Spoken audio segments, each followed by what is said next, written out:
प्रदूषण इतना खराब है दिल्ली में, प्रधानमंत्री जी कह रहे हैं मौसम अच्छा है, तो क्या हम चुप रहें? हम क्यों जिम्मेदार है कि चर्चा नहीं हो रही है? हम चर्चा मांग रहे हैं, हम तो पिछले सेशन से चर्चा मांग रहे हैं, ये करने के लिए राजी नहीं है किसी भी चीज पे।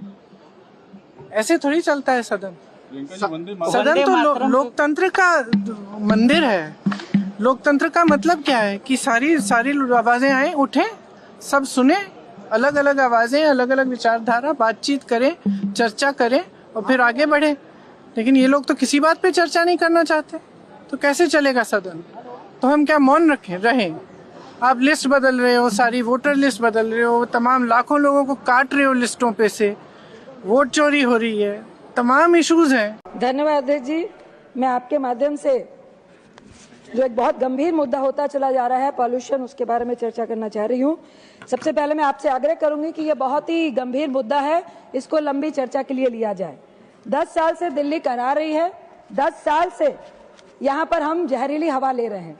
लगभग 60% जो पूरे देश के जिले हैं अध्यक्ष जी, वो प्रदूषित हवा की चपेट में है। दिवाली के बाद पहले हम लोगों को आज से 10 साल पहले सर्दी गुदगुदाती थी, हम कहते थे कि अब हल्की ठंड होगी, सुबह सैर करने जाएंगे। लेकिन अब 10 साल से क्या हो रहा है, डॉक्टर्स बोलते हैं कि अगर आप अफोर्ड कर सकते हो तो दिवाली के बाद जैसे ठंड शुरू होती है आप दिल्ली को छोड़ दो। भाई कुछ लोग छोड़ सकते हैं, क्या दिल्ली के 3.25 करोड़ लोग दिल्ली को छोड़ सकते हैं? क्या ये ठेले वाले, रेहड़ी वाले, नौकरी करने वाले, स्कूल के बच्चे, कॉलेज स्टूडेंट, क्या सब लोग दिल्ली छोड़ सकते हैं? क्या ये हो सकता है? आप बगल में जाइए, हम दूर नहीं जा सकते अध्यक्ष जी। ये जो सेंट्रल विस्टा में जो मजदूर काम कर रहे हैं, अगर आज का AQI 300 है तो वहां जो मजदूर डस्ट में काम कर रहे हैं वो लगभग 1000 AQI में काम कर रहे हैं। क्या सरकार को उनकी जान की चिंता नहीं है? क्या सरकार को पूरे देश में जो WHO की रिपोर्ट है 2024 में लगभग 17 लाख लोग इस देश में वायु प्रदूषण से अपनी जान गंवा चुके हैं।